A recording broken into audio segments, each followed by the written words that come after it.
Olá a todos.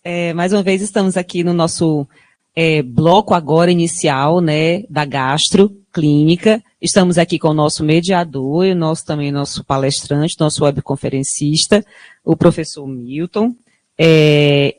Não dá para ler todo o Lattes dele, porque senão a gente não consegue nem começar a webconferência e ela só tem 50 minutos. Então, gente, estamos aqui muito felizes. Deixa eu pegar aqui o professor Miltinho. Eu estou particularmente feliz, todo mundo viu que eu estou assim, muito feliz mesmo hoje, porque eu sou tiete do professor Miltinho. Não, estou brincando, antes de eu nascer não, mas tudo bem. Desde que eu comecei a faculdade, na verdade a minha turma toda acha que eu fiz gastro por conta dos meus role models, né? Não foi só ele, mas principalmente ele também, professora Lúcia, professora Tereza, e é claro, o nosso professor Pessoa, né? Então, mas estamos aqui no ciclo de palestras de saúde digital e estamos trabalhando hoje a telesaúde, né, dos cuidados clínicos. E o próximo bloco será o grupo da cirurgia gastro, então também com o nosso mediador, nosso querido doutor Campos. Então, assim, doutor Milton, deixa eu tirar o óculos aqui, né, doutor José Milton de Castro Lima, ele pediu para ser apresentado apenas como professor titular do Departamento de Clínica Médica. Meu Deus, agora eu vou encontrar isso aqui. Departamento de Clínica Médica da UFC e com sua área de concentração nos estudos, né, e pesquisa, assistência, ensino, em hepatologia. Então, professor, fique bem à vontade, o senhor está em casa. Inicialmente, eu gostaria de agradecer a toda a equipe do NUTEDS, dizer que é uma honra muito grande de estar aqui e dizer que fico muito feliz em poder participar algumas informações, né, de atualização para todos, né? Eu espero que seja bastante produtivo. Muito obrigado pelo convite. Então, nosso foco será cirrose metabólica, alcoólica e virais. Então, a gente vai abordar esse tema, que é um tema extremamente prevalente, importante. E, antes de mais nada, a gente tem que entender que no processo crônico, né, no processo agudo, num processo crônico, eu vou tendo uma desorganização da estrutura tanto funcional como estrutural do fígado e vai causando áreas de fibrose nesse parênquima hepático com as consequências que nós vamos ver no transcorrer. Então, eu tenho uma estrutura hepática bem organizada, né, um ácido hepático bem distribuído, né, com a tríade portal, que tem as vênulas, as artérias e os ductos biliares, né, as veias centrolobular, e quando eu tenho um processo crônico, de inflamação crônica, que chega até a formação de septos, você tem uma total desorganização desse parênquima hepático. E nós, como consequência, um dos principais que vai acontecer vai ser o surgimento da hipertensão porta. E aí eu tenho tanto translocação bacterianas, com liberando os pumps, como a injúria hepática, liberando os dumps. Isso vai causar um estado de inflamação esplânica e sistêmica, liberação de citocinas e pró-inflamatórias e vai, consequentemente, eu vou ter várias complicações, como vacilação esplênica, disfunção cardíaca, disfunção circulatória, disfunção renal, síndrome hepatopulmonar, encefalopatia e disfunção adrenal.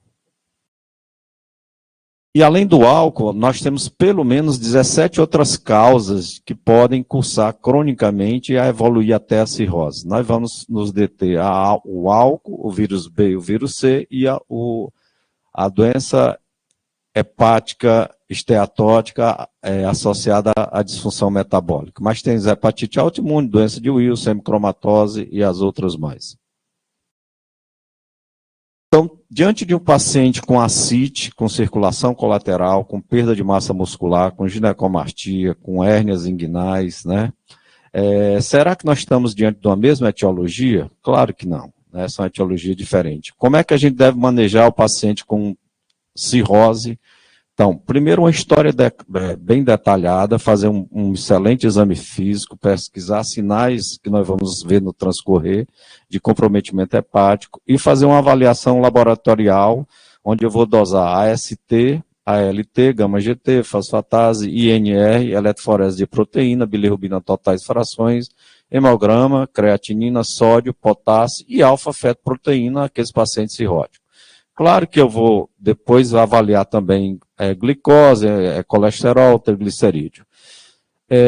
E um diagnóstico específico, né? Uma vez que eu colhi a história, fiz uma avaliação laboratorial inicial, um hemograma completo, eu vou tentar um diagnóstico específico. O que é que está causando essa doença hepática?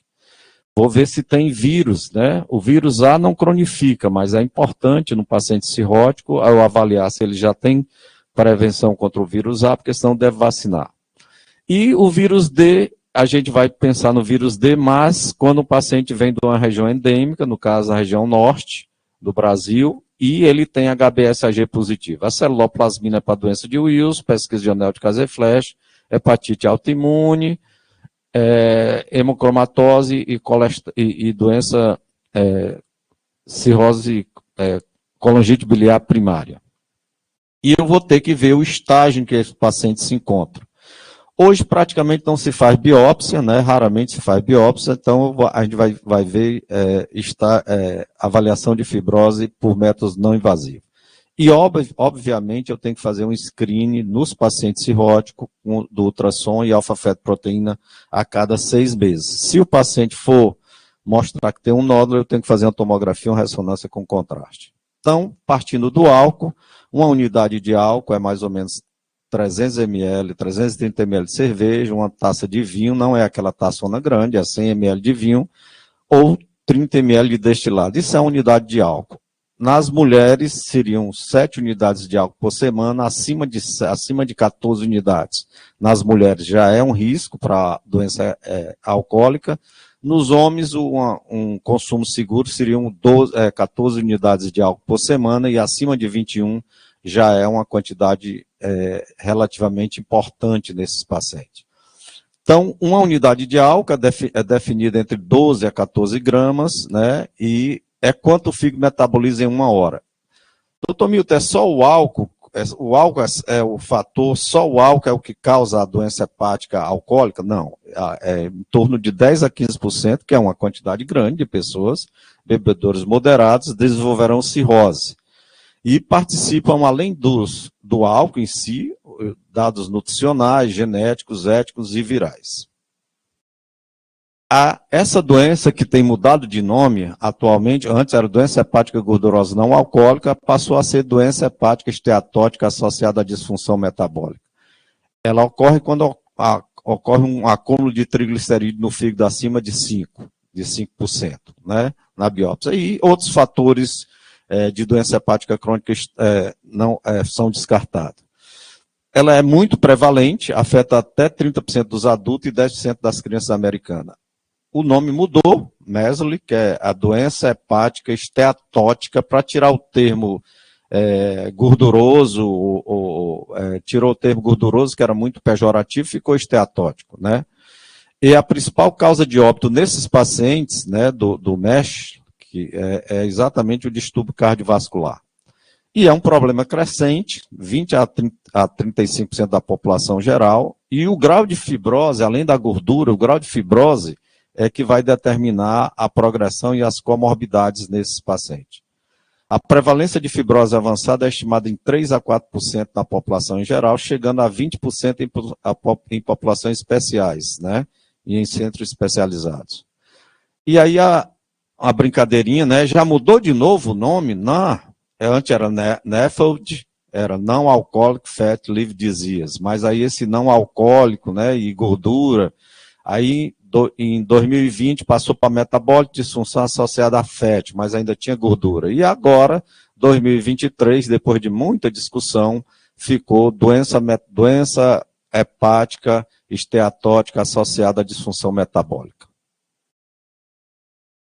E como é que eu vou pensar nesse diagnóstico? Quando eu tenho esteatose, seja no ultrassom, seja na tomografia, seja na ressonância ou numa biópsia, e aí eu vou ver se ele tem critérios cardiometabólicos. Se ele tiver critérios cardiometabólicos, é o índice de massa corpórea acima de 25, né? Uma glicemia de jejum maior do que 100, ou diabetes, se ele tiver hipertensão ou em tratamento, se ele tiver triglicerídeos acima de 150, né?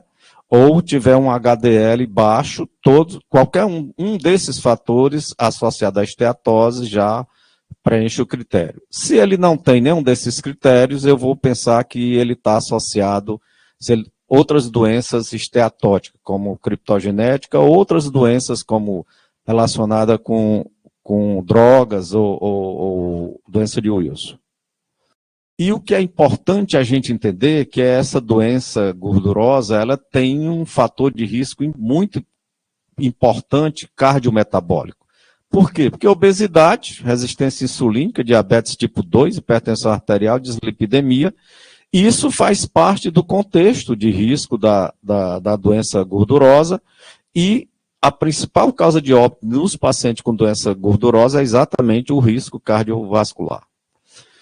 E aí, como é que eu faço? Uma avaliação inicial, pego uma história, faço um exame físico e faço um cálculo bem simples, que é o FIBE-4, né? Lembrar que eu posso ter TJ e TGP normais, isso não afasta o comprometimento hepático, e eu devo pesquisar em quem? Nos pacientes que têm um risco mais elevado.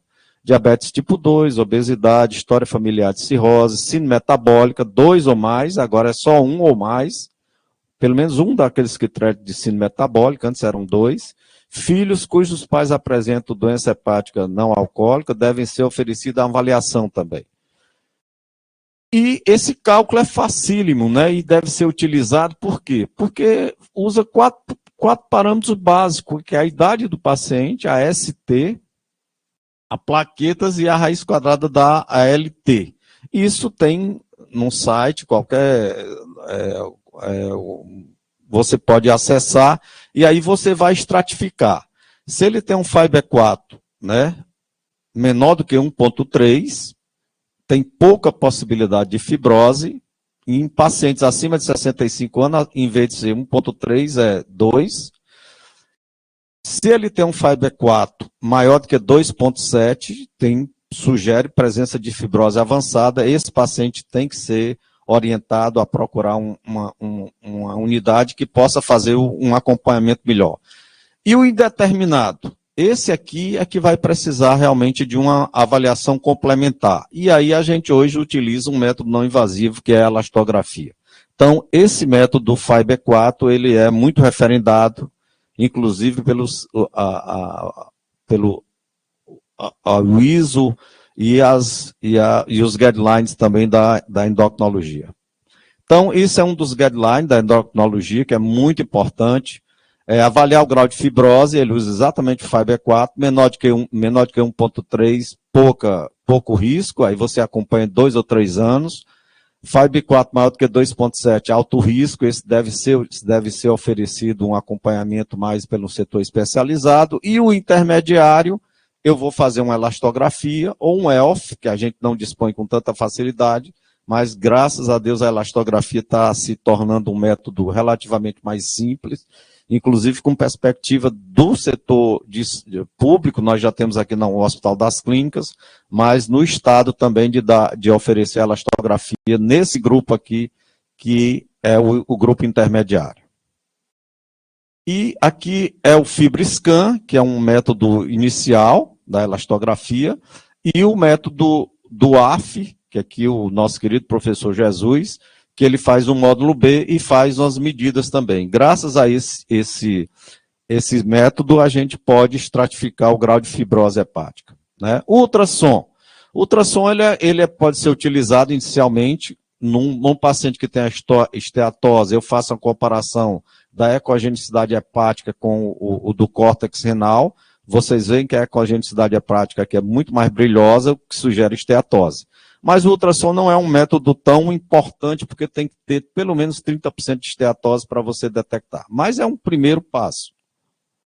E um método que quando disponível, a gente utiliza, que é exatamente a ressonância magnética, né? Aqui, em fase e fora de fase, o que foi que aconteceu com o sinal? O sinal do fígado era cinza, ficou preto. Isso sugere esteatose. E a doença esteatótica hepática, que entrou nessa nova classificação, eu tenho o Mesley, e eu tenho também o Mesley, antes não podia ter álcool, eu tenho associado ao álcool também. Ou eu tenho o álcool isolado, ou eu tenho etiologias específicas. Então é importante a gente ter noção de que tem essa nova classificação de doença hepática esteatótica. E falando dos vírus, eu sempre faço essa comparação que é muito importante. Os vírus que podem cronificar é o vírus da hepatite B, o vírus da hepatite C, o vírus da hepatite D, que é pouco, e o vírus da hepatite E eventualmente pode cronificar. E aí eu faço sempre essa comparação. Após infecção aguda em adultos, 90 a 95% dos pacientes vão ficar curados. O vírus C, após infecção aguda em adulto, cura em 20 a 25% dos casos. Ou seja, cronifica na maioria dos casos. Aqui cronifica 5 a 10%. Depois que passou 6 meses, está crônico, o tratamento aqui, na fase crônica, olha aqui, cura menos de 5% dos casos. E o tratamento é por tempo prolongado. Enquanto que aqui o tratamento da fase crônica cura 90 a 95% dos casos e o tratamento é durante 8 a 24 semanas. Então, mostrando a diferença entre os dois, a forma de evolução dos dois vírus. Quando é que eu penso em hepatite C? A grande maioria dos pacientes com hepatite C são assintomáticos e você vai talvez diagnosticar quando o paciente já tem uma complicação, tem uma cirrose, tem uma ascite, tem hemorragia digestiva, mas ele pode ser detectado quando eu vou doar sangue. Quando eu vou avaliar um paciente que tem a ALT e a ST elevado, na avaliação do ultrassom, que tem uma esteatose e tem uma alteração do parênquima hepático, na tomografia, na ressonância, eu vou avaliar, ver se ele não tem vírus C. No screening, de quando eu vou usar medicações, tipo Correcutan, reposição hormonal, eu posso também fazer um screening para ver se o paciente teve ou não contato com o vírus C. Na avaliação de hepatopatia crônica, na avaliação de plaquetopenia e leucopenia, que já demonstra um quadro mais avançado de hiperesplenismo, e em pacientes com porfiria ou ferritina elevada também eu devo avaliar a hepatite C.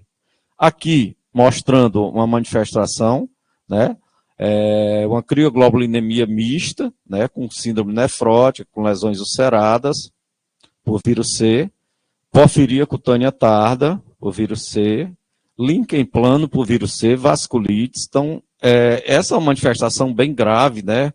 Com crioglobulinemia mista, com úlceras, com petequias, né? Com várias manifestações cutâneas e comprometimento renal.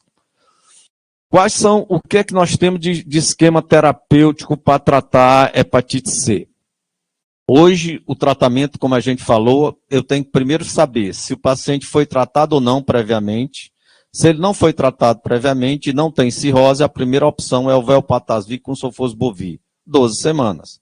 Se ele for cirrótico Child A, 12 semanas. Mas se ele for cirrótico Child B ou C, eu vou usar durante 24 semanas ou 12 semanas associada com a ribavirina. Então o tratamento ficou bem mais tranquilo, bem mais simples. E uma nota que saiu era aquele paciente que teve a resposta virológica sustentada ao tratamento. Como é a resposta virológica? Depois que eu fiz o tratamento 8, 12 ou 24 semanas, 3 meses depois, eu faço um PCR quantitativo do vírus C. Se ele for negativo, significa que ele teve resposta virológica sustentada. Um dado que a gente tem que frisar: o paciente que tem resposta virológica sustentada ao tratamento, ele continua tendo o anti-HVC reagente. Não confundam. O anti-HVC reagente é um anticorpo, então ele continua positivo.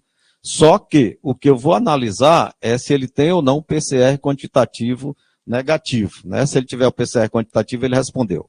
Então, paciente que tiveram resposta e adquiriram uma nova infecção, deve ser tratado com o mesmo esquema.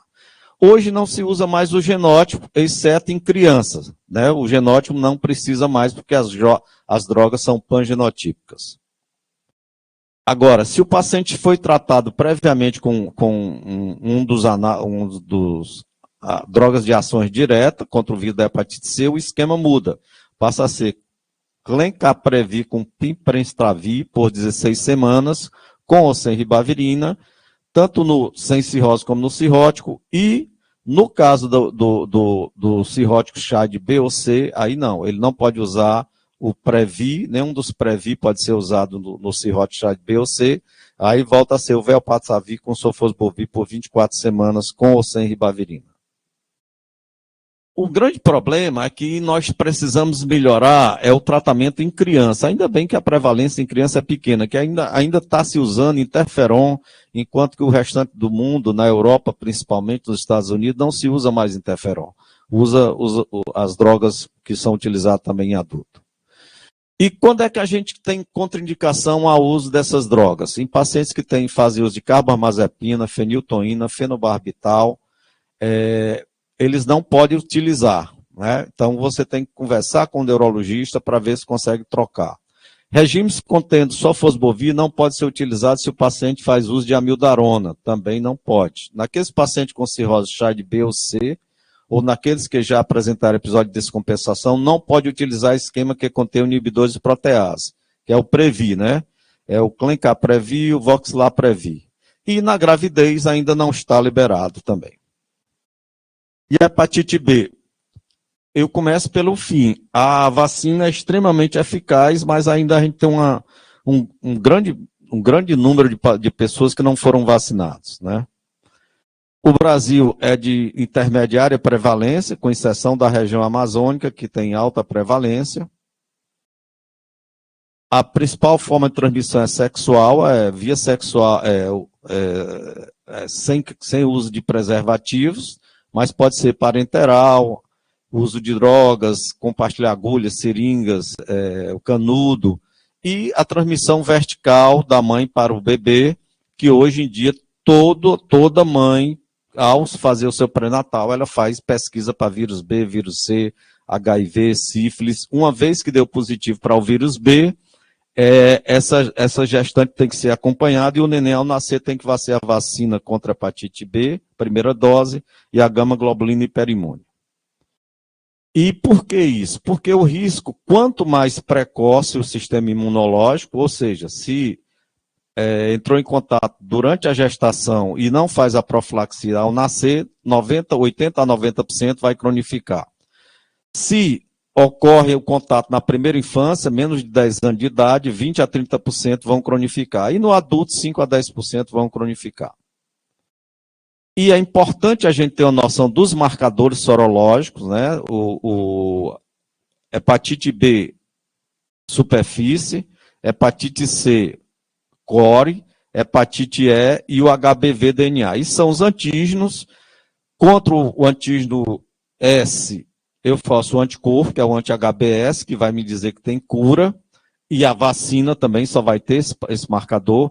O marcador de contato é o anti-HBC IgG, e no hepatite aguda eu vou ter o anti-HBC IgM com o HBsAg positivo.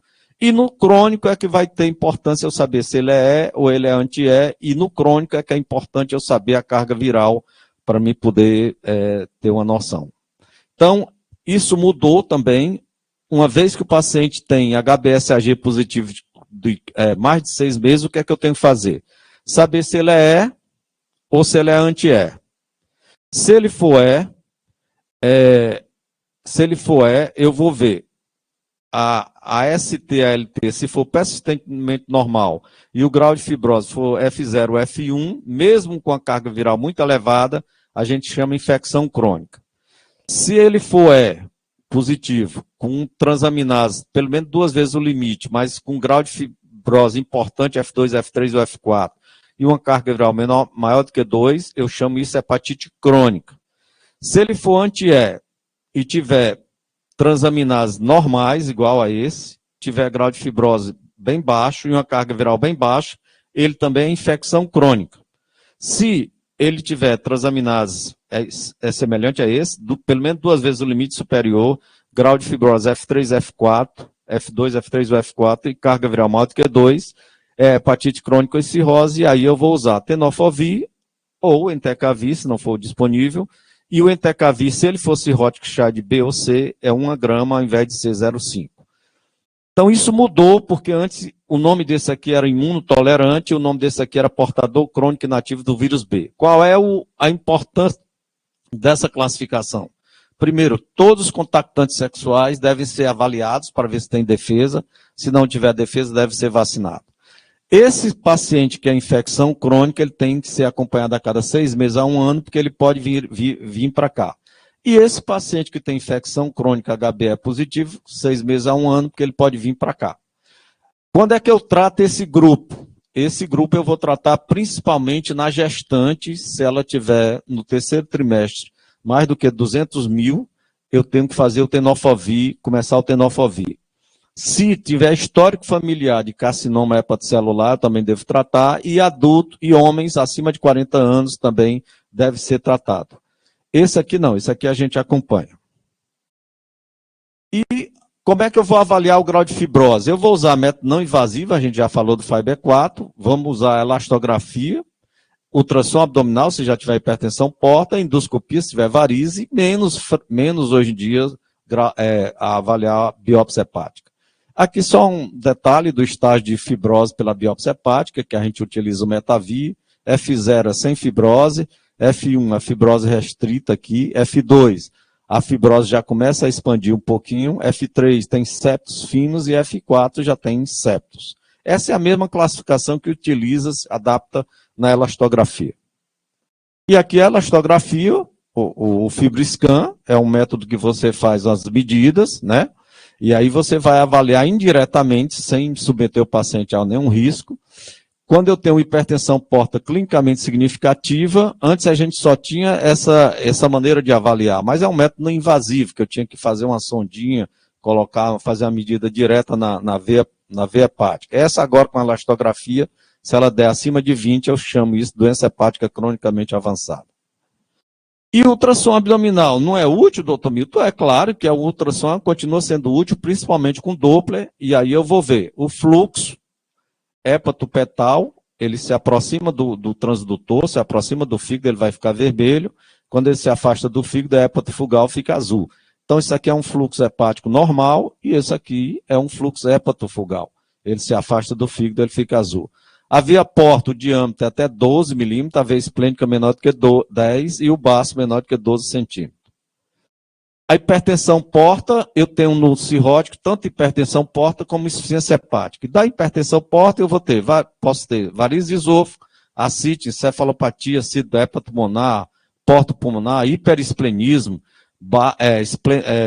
leucócito baixo, plaquetas baixas, hérnias, eritema palmar e da insuficiência hepática por falta de síntese, hipoalbuminemia, fenômenos hemorrágicos, fenômenos tromboembólicos, não só fenômenos hemorrágicos, mas fenômenos tromboembólicos, né? Encefalopatia. E lembrar que o estágio da cirrose, ele não é estanque, ele tem estágios diferentes. Uma cirrose compensada, eu tenho hipertensão porta clinicamente significante, mas não tenho ainda varize, nem tem, posso ter sem ou com varize, se já tiver algum grau de acima de 20 naquela classificação da elastografia, eu já começo a profilaxia de varize. Cirrose descompensada é quando eu tenho um primeiro episódio de hemorragia digestiva, o primeiro episódio de ascite ou encefalopatia. E cirrose tardia, né, que é bem mais grave. À medida que eu vou vindo nessa direção, eu vou tendo perda da função hepática. Eu vou ter hemorragia recorrente, ascite refratária, encefalopatia recorrente, hipernatremia, síndrome hepatorenal e icterícia. Esses grupos aqui, eles têm que estar diretamente vinculados também ao transplante, porque senão a mortalidade é alta. Então, o quadro vai acontecendo dificuldade do sangue passar pelo parênquima hepático, por causa do grau de fibrose, ele vai fazendo circulação colateral. E aí as varizes de esôfago, varizes de grosso calibre, aqui o sinal de red spot, e aqui uma hemorragia, né, por varizes de esôfago.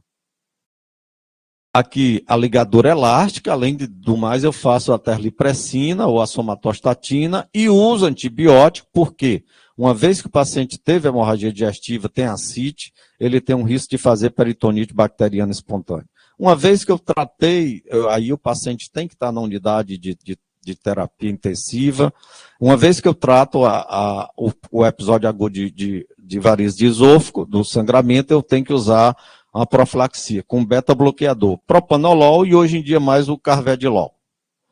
Aí uma gastopatia hipertensiva, que também sangra por aqui, e uma GAVE, né, que também sangra muito aqui, por aqui.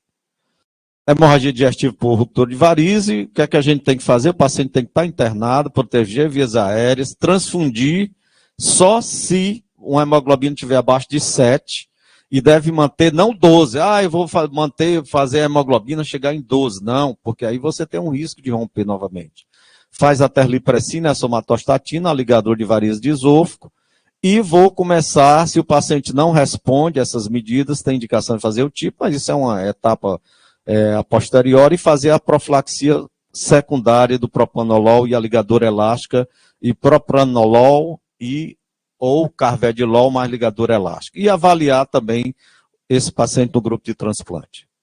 Então, paciente com risco elevado de recorrência de hemorragia digestiva, né, a recorrência pode chegar até 60% no primeiro ano, por isso é que é importante a profilaxia com propanolol e hoje cada vez mais carvedilol. A ligadura elástica, que você tem que fazer uma sequência, normalmente faz uma com 3, 4 semanas a segunda ligadura e vai acompanhando.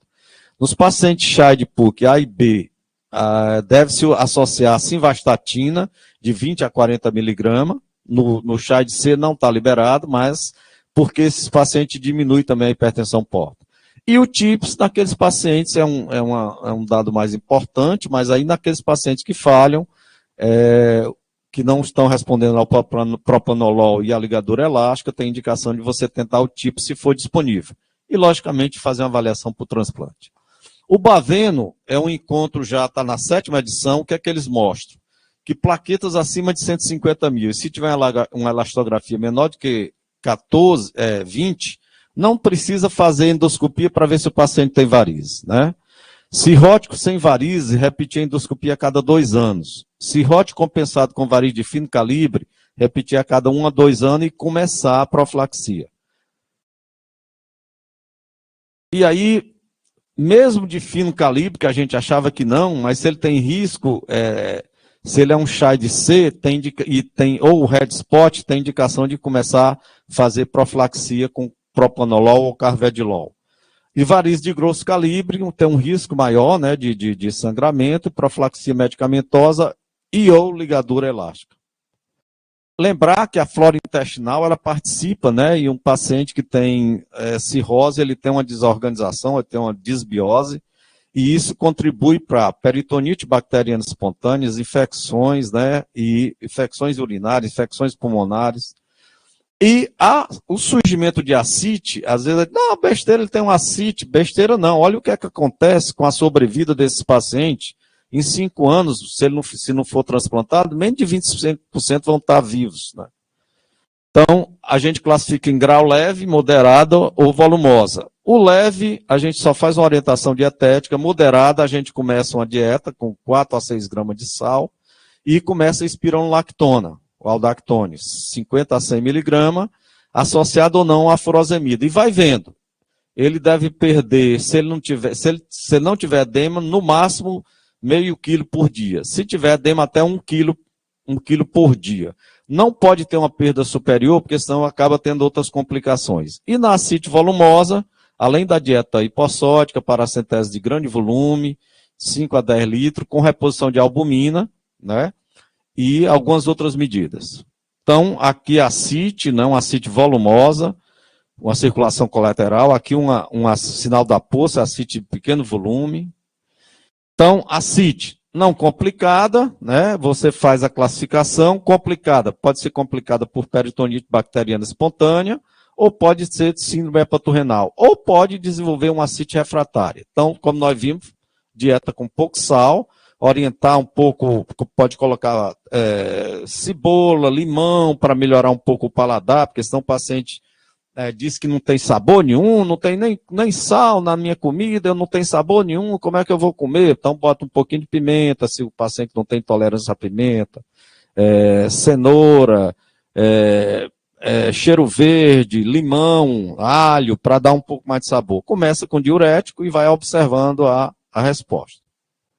E naqueles refratários, que são ascites de grande volume, tem indicação, quando disponível, de colocar o TIPS.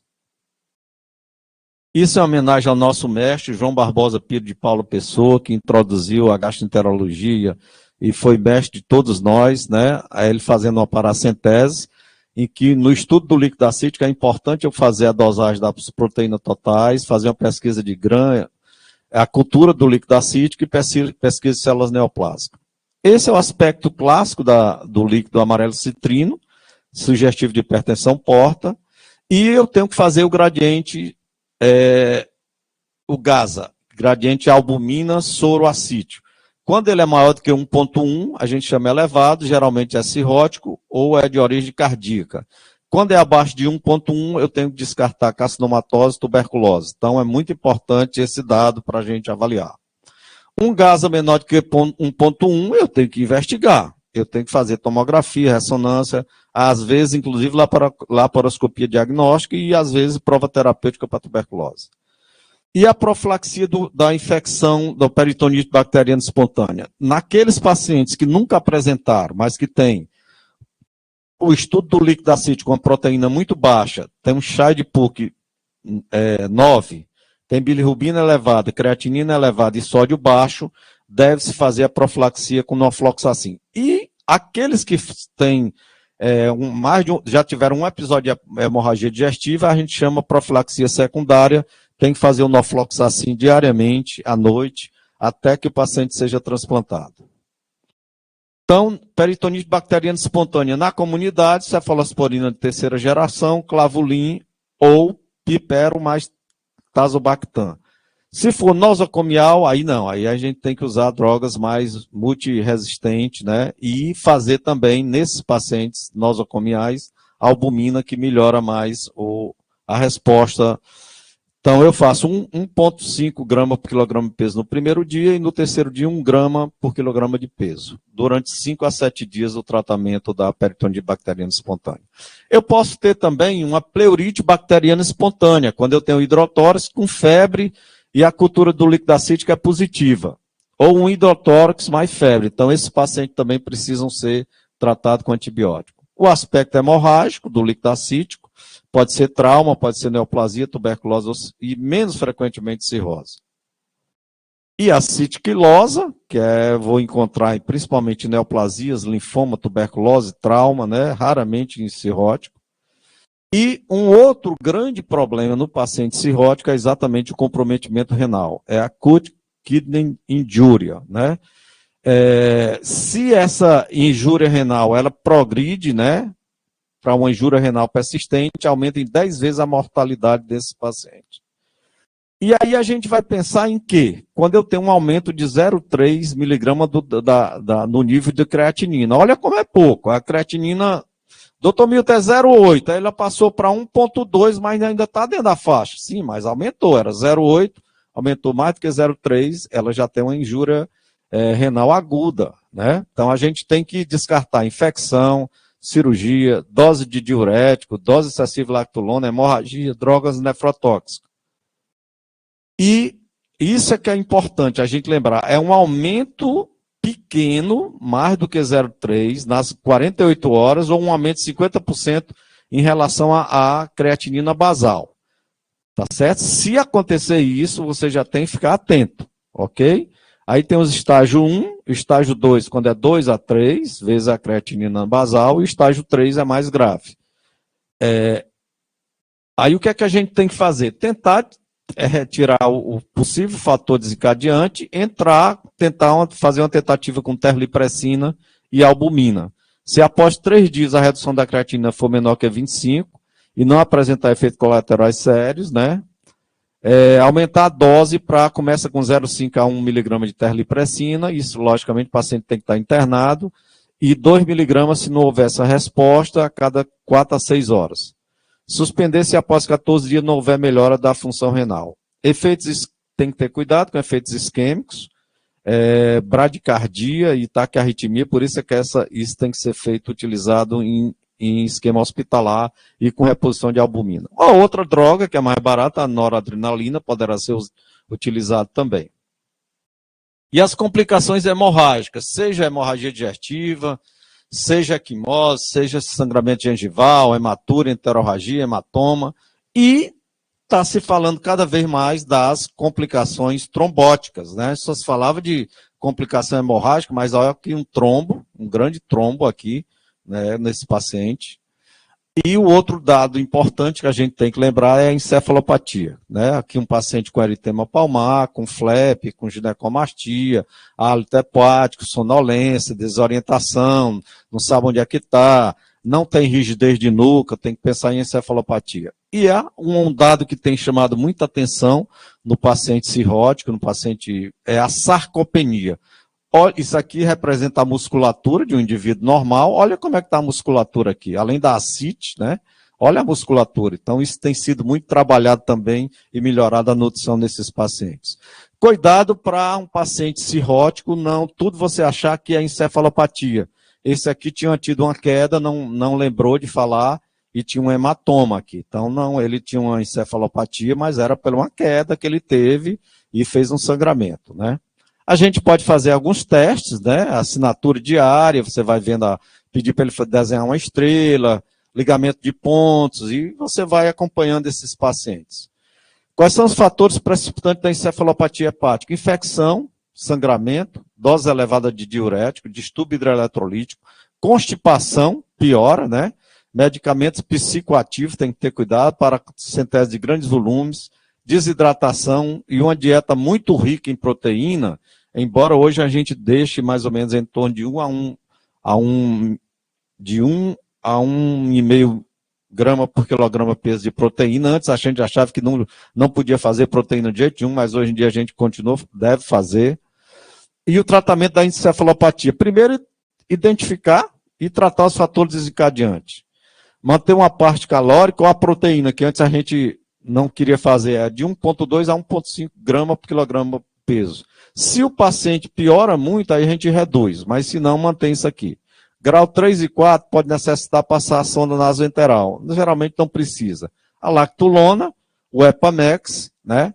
O metronidazol, que é acessível, e a neomicina. A rifaximina é uma opção, mas o grande problema da rifaximina é que ela é cara, mas ela já está disponível no Brasil. Se o paciente não responde à lactulona, a retirada dos fatores desencadeantes, tentou metronidazol, tentou o Epamex, não respondeu, pode tentar a rifaximina.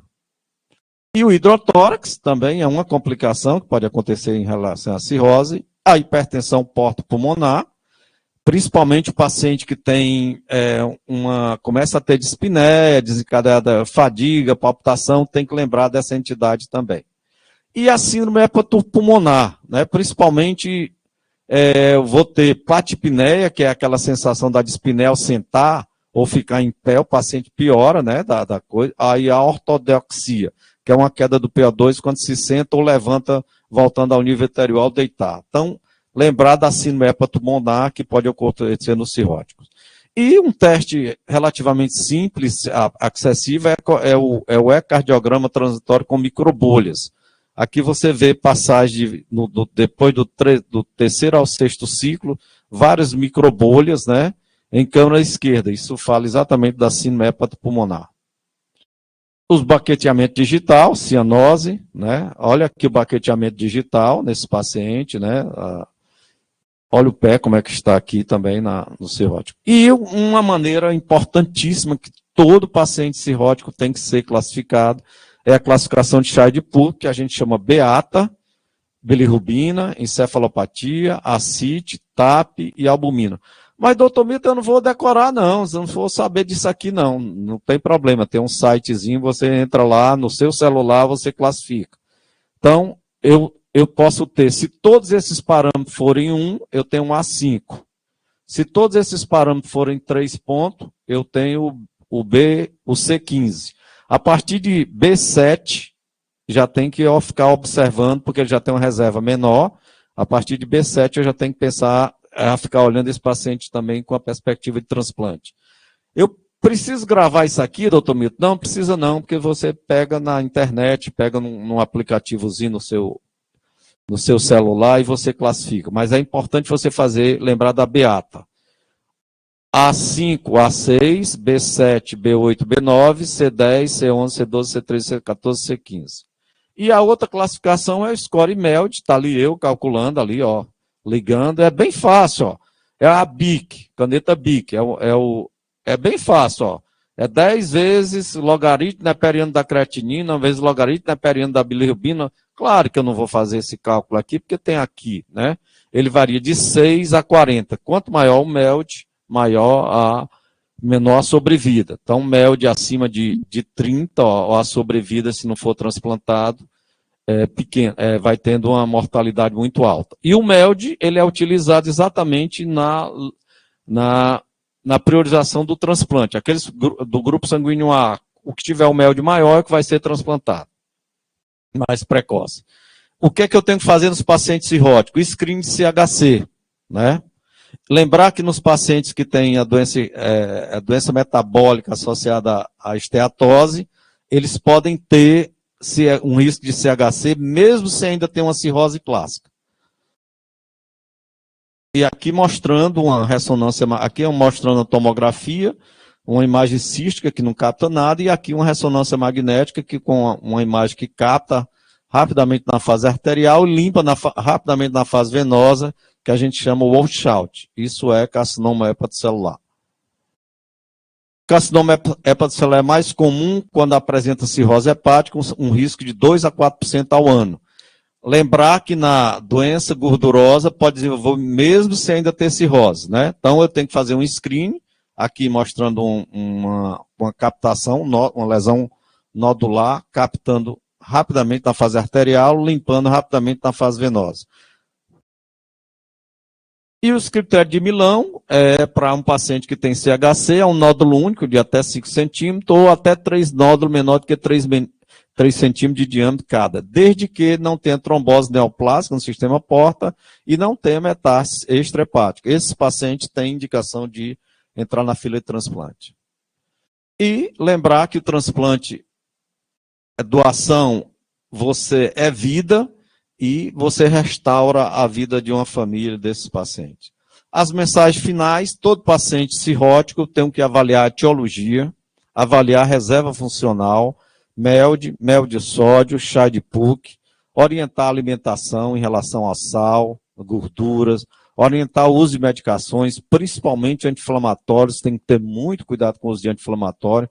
Doutor Milton, antibiótico pode usar? Pode, quando indicado, pode usar antibiótico. Agora, anti-inflamatório não, por causa do risco, tanto de induzir hemorragia digestiva como lesão renal. Avaliar a vacinação desses pacientes. Ele já tem proteção contra a hepatite A? Já tem proteção contra a hepatite B? Se não, vacinar. Vacinar contra os ossos, contra pneumococo, contra influenza, contra Covid. Encaminhar os casos ambulatoriais, encaminhar os casos mais CHIDE B e C nos ambulatórios especializados e fazer um contato também com o grupo de transplante. Fazer screening de CHC. E screening dos familiares, principalmente naquelas doenças com componente genético, com a doença de Wilson e hemocromatose. E, principalmente, que eu acho que é mais importante, é que nós devemos ter um acolhimento, ter um trabalho em equipe. Nós estamos em dúvida se deve, entre em contato com um colega que possa lhe ajudar. Eu acho que, inclusive, está de parabéns no Nutex pela essa ideia de transmitir atualizações de conhecimento para toda a rede, e a gente fica à disposição para algum esclarecimento adicional. O que é que nós queremos? Nós esperamos não chegar nessas fases aqui, e principalmente aqui. Né? A gente queria o retorno, né? E muito obrigado. Eu fico à disposição para esclarecimento.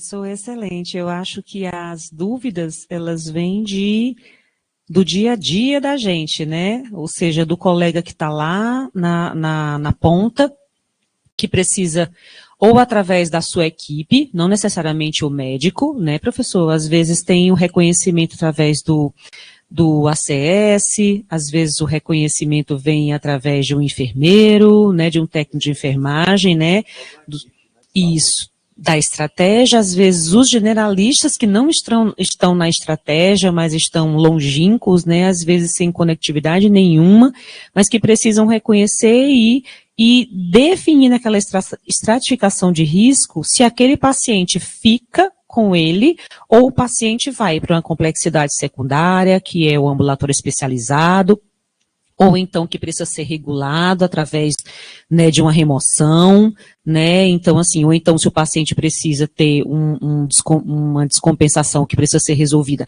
aquele pontualmente ali, né, vai para uma UPA, por um pronto atendimento, e assim, enfim, até aquele que vai precisar ser hospitalizado mesmo.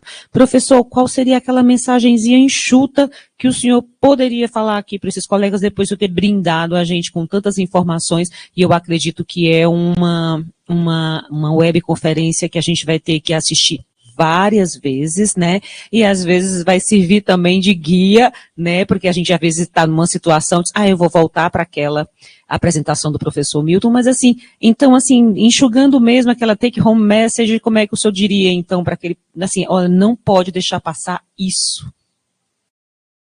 É muito importante a ideia de que uma vez que você está diante de um paciente que tem uma doença aguda, por exemplo, hepatite B aguda, você acompanhar esse paciente durante 6 meses, né, para ver se ele cura. Ele vai curar 90% a 95%. Num paciente que tem uma hepatite C, você também tem que acompanhar esse paciente, porque eles vão cronificar, e hoje em dia nós temos a disponibilidade no SUS, medicações, um comprimido durante 3 meses, você cura 95% desse paciente. Qual é a mensagem que a gente quer deixar também? Uma vez que o paciente com hepatite C foi curado, ele teve resposta virológica sustentada, ele precisa, se ele já estiver no estágio de cirrose, ele precisa ser acompanhado a cada 6 meses. Por quê? Porque ele pode, mesmo tendo feito a resposta virológica sustentada, ele pode evoluir com câncer de fígado. Diminui o risco, mas ele continua tendo esse risco. E a orientação que a gente dá em relação aos pacientes etilistas, todo um suporte, né, familiar, um suporte profissional, para tentar convencer esse paciente da importância da abstinência alcoólica. E uma vez o paciente é etilista, você não tem aquela ideia, não, eu vou beber só uma dosezinha, porque ele não consegue fazer isso. Então é muito importante, é fácil, doutor Milton, isso? Não, claro que não é, mas é muito importante você chamar a atenção do paciente, dizer para ele que não é uma questão que ele não tem caráter, não tem moral, não é nada disso, é uma questão de dependência, mas que é fundamental que ele entenda que se ele continuar, o estágio dele vai passar de uma forma leve para uma forma mais grave, uma forma, inclusive, de óbito, porque não dá tempo de fazer o transplante. E a segunda e última pergunta, porque senão a gente não sai daqui, professor, tem mais o que fazer, mas assim, professor, e quando é que a gente reconhece, o que a gente deve, aquela perguntazinha de pulo do gato, da peritonite espontânea, quando a gente assim, nossa, isso não é assim, é só uma dorzinha, alguma coisa que você comeu, não, ele está evoluindo esse paciente com ascite grave, ele está evoluindo com a peritonite espontânea. Então assim, como é que a gente pode, professor, ajuda a gente? Muito bom, essa pergunta foi sensacional, né, a gente não pode subestimar o paciente, não pensar em peritonite bacteriana espontânea apenas quando o paciente tem irritação peritoneal. É um paciente que está piorando da função renal, o paciente está desenvolvendo encefalopatia, paciente que tem uma albumina baixa, né, uma proteína baixa, uma albumina baixa, qualquer desconforto, teve dor, teve um quadro de diarreia, essa diarreia já pode ser uma translocação bacteriana. Esse paciente tem que ser avaliado e tem que ser feita a punção. Doutor Milton, mas a gente não tem disponibilidade de fazer a punção. Se não tem disponibilidade de fazer a punção e nem pode ser encaminhado para outro canto, pode começar um antibiótico oral, dependendo do estágio que o paciente está. Se for um paciente que tem hipotensão, tem febre elevada, aí esse paciente precisa ser acompanhado de uma UPA, né? Mas essa foi muito importante você puxar essa ideia da Sheila, muito importante puxar essa ideia da peritonite bacteriana espontânea, porque às vezes as pessoas subestimam. Não, isso dá nada não, não. Um paciente que tem ascite importante, tem edema de membro inferior, está piorando da encefalopatia, está piorando da função renal, você tem que descartar a possibilidade de peritonite bacteriana espontânea. Professor, então, assim, professor Luiz Roberto ficou muito feliz no seu convite. O senhor é assim, na verdade, como a gente comentou, ele não vai ser só um webconferencista, ele vai ser um mediador. A gente queria, assim, é só um mimo, né? Na verdade, a gente queria lhe oferecer a camisa do projeto. Tá, isso significa quase como um casamento. Agora, eita! Então, assim, é uma aliança de compromisso. Que, assim, traz o senhor aqui para essa sociedade, para essa comunidade de práticas e ensinagem, né, a gente passou no nosso projeto aí, né, que é esse o único motivo que nós estamos aqui, né, assim, falar com que essas pessoas não estão mais sozinhas, né, nós temos muito que aprender com elas também, lá do lado de fora, porque, assim, a gente acaba perdendo a mão, né, professor, daquelas formas mais leves, de tanto ver coisas graves e referenciadas, mas, assim, essa foi feita e guardada para o senhor. Obrigada. Tchau, gente. Até a próxima. Dia 9, nós estaremos aqui novamente, né? Mas já com o professor Miguel, falando da doença do refluxo esofagástrico. Tchau, gente. Até mais.